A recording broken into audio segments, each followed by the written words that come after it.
I would now like to call upon the Honourable Clyde Wells, leader of the Liberal Party, to bring his greetings. Thank you very much, Madam Chairman, Mr. Smallwood, Honourable Mr. Peach, Admiral Mifflin, and Your Worship, special guests and ladies and gentlemen.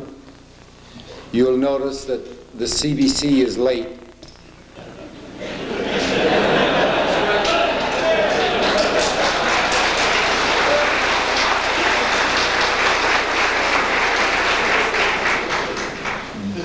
But they are to be forgiven. They just arrived back on the plane with me from Goose Bay, and that's why I was late, and for that I apologize to all of you. So they were rushed as well as I was.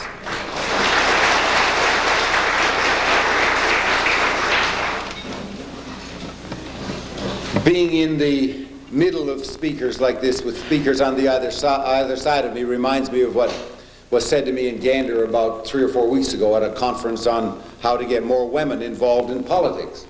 And the lady who was running it said, "Mr. Wells, I'm going to put you in between the Honourable Jim Russell, who will speak for the government, and Mr. Fenwick, who's going to speak for the NDP. You're going to be sandwiched in between the two of them."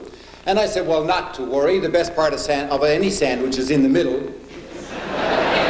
And just as I was enjoying myself, Peter Fenwick said very quickly, "Yes, the bologna."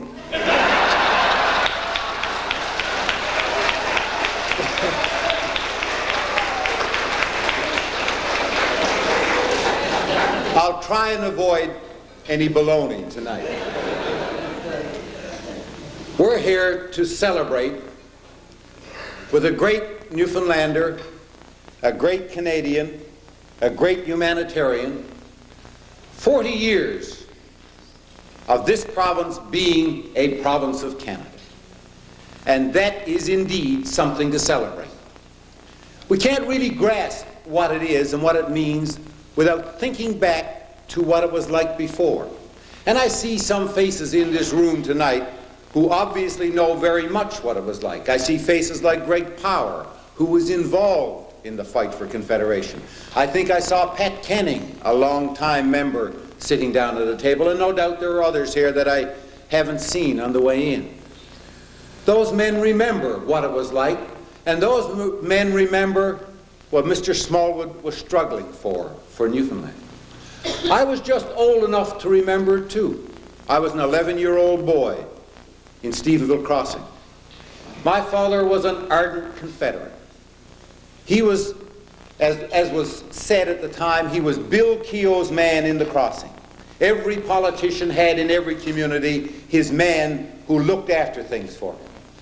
And one of those great men who also fought the battle for Confederation was Bill Keogh. Mr. Smallwood, I'm sure, remembers him well, as does Greg Power.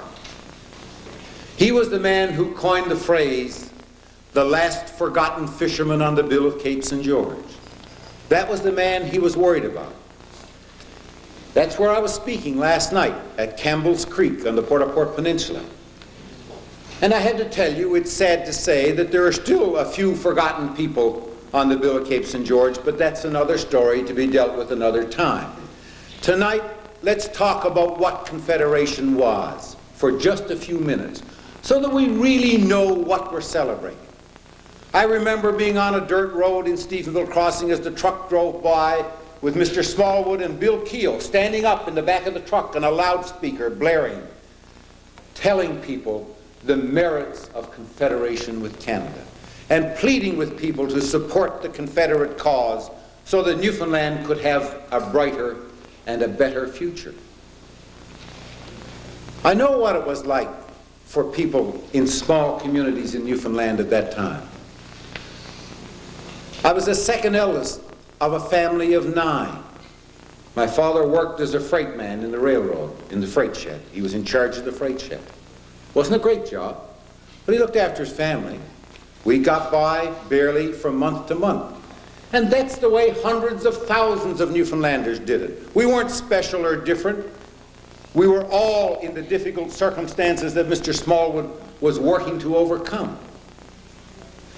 You couldn't go and buy things and build a house. You couldn't borrow money on a mortgage because you couldn't pay it back anyway to build a house. My father did what thousands of others did. he took his holidays from the railway in the winter and he went in the woods and he cut the logs, floated them down the river and had them sawn on the halves with the sawmill owners. That's what Newfoundlanders did in those days. And he built his own house after hours. I know. I was there with him. I helped him do it. I guess I hindered him some on occasion too, but he was always very patient with me. I was a great admirer of his. Unfortunately, he died at an early stage, but that's another story. I know what it was like to grow up in those times. I know what it was like to get up in the morning and have the water frozen in the wash basin. That wasn't different than hundreds of thousands of other Newfoundlanders lived in those times. There wasn't a silver spoon in my mouth. There wasn't a silver spoon in the mouths of very many people in this province at that time. But, thanks to Joseph R. Smallwood and the team of men that worked with him like Greg Power and Bill Keogh and all of the others, thanks to their foresight and vision and dedication, Newfoundland is today a province of Canada. And for me, it was my good fortune that it became a province of Canada when I was 11 years old, because it gave me an opportunity I would never otherwise have had.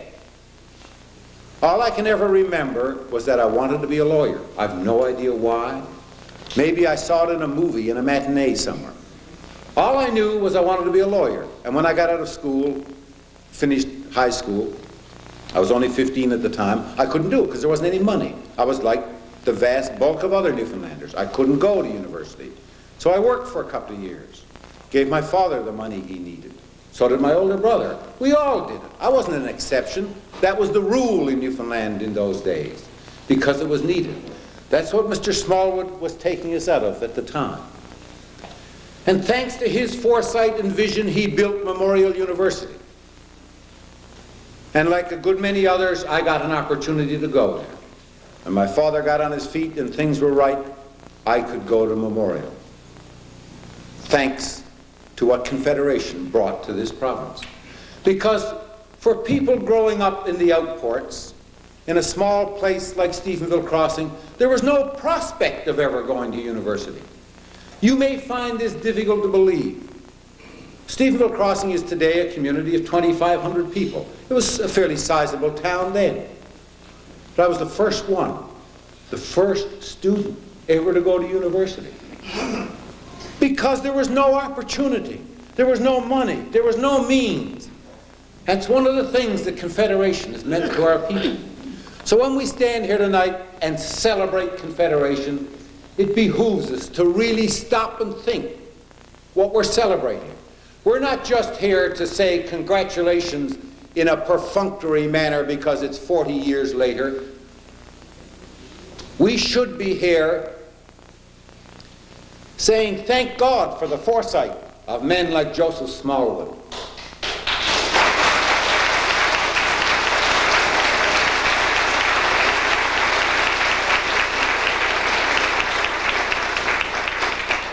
And thank God for their diligence and their perseverance. And we should also say, thank God that we're a part of the great country Canada. We may on occasion be upset at what Ottawa does or doesn't do, but there's not a soul in this room can but say, thank God we're a province of Canada. When we stop to celebrate, as we are tonight, and for that celebration I give credit to the town of Carbonear and to the mayor, Art Reid. The Liberal caucus started to put together a celebration and discovered that the town of Carbonear had this one underway, and we thought it fitting that we participate in this one and give this celebration support. So we've left it entirely to the town, and I give credit to the town and its council and mayor for what they've done. This is not a night to be political, even though we're in the middle of a political battle. But I'm sure that you will forgive me this one little thing, if you will allow me to say to Mr. Smallwood, the tide is coming back. I'm proud to tell you it's coming back.